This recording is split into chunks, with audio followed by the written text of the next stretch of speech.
Yo tout le monde, c'est Marco, j'espère que vous allez bien et aujourd'hui on se retrouve pour une vidéo que j'avais vraiment hâte, très hâte de faire. J'étais impatient de vous faire cette vidéo. C'est tout simplement le montage d'un PC avec un processeur Ryzen. Et oui, on a ici le Ryzen 7 1800X, donc un processeur octa-core avec SMT, donc 8 cœurs physiques, 16 fils de calcul, cadencé à 3.6 GHz, c'est un petit monstre. Et on va monter un PC avec ça. Par la suite, il y aura une autre vidéo où je vous montrerai les performances justement de ce Ryzen 7 par rapport à un i7 4790K, par rapport à un i5 6600, etc., etc. En fait, par rapport au processeur que j'ai de disponible chez moi. Mais ici, on va s'attaquer juste au montage. Donc niveau montage, on a le Ryzen 7 1800X. Le montage n'est pas du tout équilibré, mais c'est pas grave. On va utiliser une MSI GTX 1070 Aero Mini ITX en carte graphique. Donc c'est celle que j'avais reçue, je vous l'avais déjà présentée, il me semble. Donc voilà, niveau carte graphique, une GTX 1070. Niveau processeur, un Ryzen 7 1800X, bordel de merde. Qu'est-ce que j'aime dire ça? C'est fou, hein? J'aime le répéter. Ensuite, niveau mémoire vive, on va utiliser le kit de mémoire qui m'a été fourni par AMD, qui est de la mémoire Jail. Je sais pas si ça se dit comme ça, Jail, ça fait penser à prison. Du coup, ça ne doit pas tout à fait être la même prononciation. Donc en fait, on a un kit de 16 Go, 2 barrettes de 8 en DDR4 qui est cadencé, je pense, à 3200 MHz en casse 16. Alors c'est de la RAM RGB. Je vous l'avais peut-être un petit peu présenté quand j'avais ouvert le paquet d'AMD. Mais en gros, c'est de la RAM RGB qui peut être contrôlable sans software ni rien. Donc c'est également compatible avec Asus Aura, avec MSI Mystic Light, etc., etc. Ce qui fait que vous pouvez contrôler ça si vous avez une carte mère MSI ou une carte mère Asus avec le software de MSI ou de Asus et tout. Et puis 5, ça avec votre carte mère et puis l'éclairage de votre carte mère et tout et tout. Mais si vous n'avez pas ça, vous pouvez également utiliser le petit câble qu'ils fournissent et contrôler le RGB de chaque truc. Je crois avec un petit, je sais plus exactement comment ça fait. Je crois que c'est avec le petit truc rouge là que tu peux contrôler le RGB. Bref, on verra ce que ça rend. On va utiliser ce kit de mémoire vive là. Niveau refroidissement, niveau alimentation, je vais utiliser mon ancienne Alim EVGA. Donc c'est une 750 watts bronze, 80 plus bronze. La référence exacte, je crois que c'est une Nex 750B Supernova de chez EVGA. C'est une alim semi-modulaire. Là, je vais avoir besoin seulement du câble d'alimentation de la carte mère, un pour le pros, un pour la carte graphique, et j'en ai rajouté un deuxième PCI Express au cas où je changeais de carte graphique, parce qu'en gros, ce PC-là va également me servir un petit peu de test bench, même si j'ai pas à proprement parler de table de bench. Voilà. Donc, alimentation de 750 watts, 80 plus bronze. Niveau refroidissement, j'ai eu un petit problème. Je voulais utiliser ce petit IO de Thermaltake, un Water 2.0 extrême. Sauf qu'il s'avère en fait, j'avais complètement oublié, que ce petit truc là n'est pas compatible à M4. Donc le socket n'est pas compatible. En gros, je ne peux pas monter ce water cooling sur la carte mère MSI. Voilà, ça marchera juste pas. Donc, je me suis dit, oui, on va mettre un water cooling, ça va être parfait, ça va être totalement froid, ça va être génial.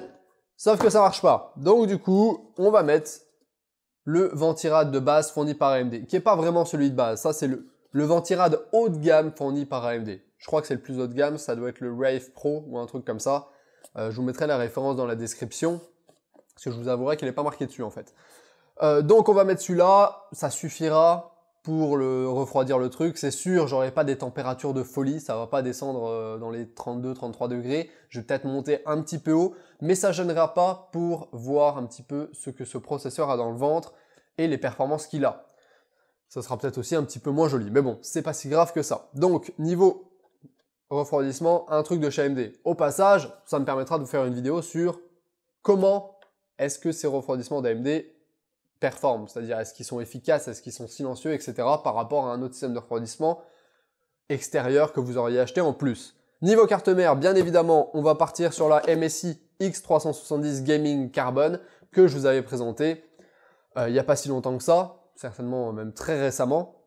Donc c'est une carte mère haut de gamme en AM4 avec un socket, enfin un chipset X370, socket AM4 forcément.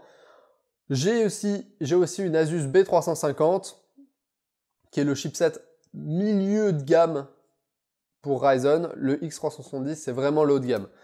Donc d'ailleurs le X370 je le recommande moyennement. Au niveau chipset haut de gamme, je prendrais plus du B350 si vous faites un build Ryzen.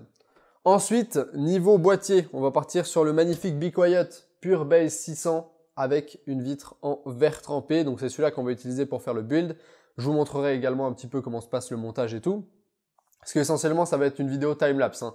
Je vais faire le montage et tout, et après je vais vous parler un petit peu de comment s'est passé le montage. Donc voilà, on va monter ça là-dedans. Niveau stockage, parce que je n'en ai pas parlé, je vous ai dit, je vais m'en servir de bench table, de ce boîtier, puis de cette config. Donc en fait, j'ai juste un stockage extrêmement simple, qui est un SSD en M.2 de chez Kingston, qui fait 240 Go. J'espère juste que j'aurai assez de place pour mettre tout ce que je veux dessus. Voilà, mais j'ai un petit SSD en M.2, comme ça me prend pas de câble en plus, etc. Ça fait un build un peu plus clean. Voilà, voilà. Puis pour rajouter un petit peu de refroidissement, comme sur l'autre build que j'avais fait sur le NZXT S340 Elite, je vais ajouter deux ventilateurs de chez Noctua. Industrial PPC, c'est des NF A14 là cette fois-ci. Donc les autres c'était des 12 mm, là c'est des 12 cm, donc 120 mm. Là c'est des 140 mm et je vais les mettre en bleu parce que je trouve que le orange et le bleu ça va pas si mal que ça ensemble, même si ça risque d'être pas si fou que ça. Parce qu'en fait il n'y a pas de Chromax orange, mais bon, c'est pas grave. Bref, sur ce c'est parti, petit timelapse de montage, allez let's go!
Et voilà, le montage est terminé, Ryzen va enfin pouvoir dévoiler sa puissance.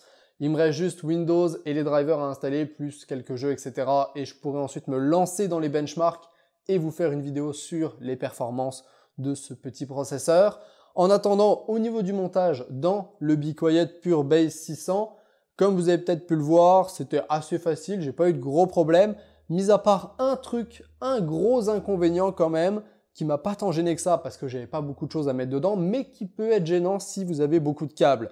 Bon, niveau espace, on est plus à l'aise que sur le NZXT S340, notamment moi j'avais enlevé toutes les baies 3,5 et 5,25, donc toutes les baies de disque dur ici et la baie pour le lecteur CD, ce qui fait que j'avais vraiment beaucoup de place pour travailler, c'est super agréable.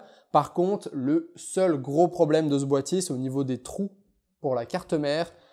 Comme vous avez certainement pu le voir, il y a la carte mère, même si c'est un format standard ATX, elle vient cacher certains des trous qui ont été percés dans la structure pour faire passer les câbles, ce qui fait que vous ne pouvez pas faire passer les câbles par ces trous-là. Ou alors très difficilement, j'ai pu faire passer seulement 2 câbles pour des trucs de LED. Mais tu vois, jamais tu ferais passer ton câble d'alimentation de carte mère par là, tu vois. Et c'est ces deux, vous les voyez certainement là, il y en a 2 qui sont cachés. Et alors que ceux-là, à mon avis, seraient très très utiles s'ils n'étaient pas obstrués par la carte mère. Je les aurais mis un petit peu plus à droite pour qu'ils soient libres, parce que là, clairement, ça nous empêche de les utiliser tout bonnement et simplement, ce qui pose quand même un petit peu problème. Bon, on arrive quand même à s'en sortir avec les autres trucs, mais moi, j'ai pu m'en sortir en faisant passer des câbles là où il y avait les baies 3,5 pouces, mais si vous avez des disques durs, bah, vous pouvez pas forcément le faire. Bref, c'est à mon avis l'inconvénient majeur de ce boîtier, du Be Quiet, c'est le mauvais positionnement de certains des trous pour le câble management. Je comprends vraiment pas comment ils s'en sont pas rendus compte. Mais à part ça, le boîtier est très bien. Voilà. À part ça, j'ai rien à dire. Les ventilateurs sont faciles à installer, le montage est facile à faire, etc. Bref, non, j'ai pas grand chose à dire. Je préfère quand même le NZXT, mais le Be Quiet est quand même très beau. Voilà, en attendant, j'espère que cette vidéo vous aura plu. N'hésitez pas à liker si vous avez liké, disliker si vous avez disliké, laissez vos questions, remarques en commentaire. Et comme d'habitude, moi je vous dis à ciao, bonsoir.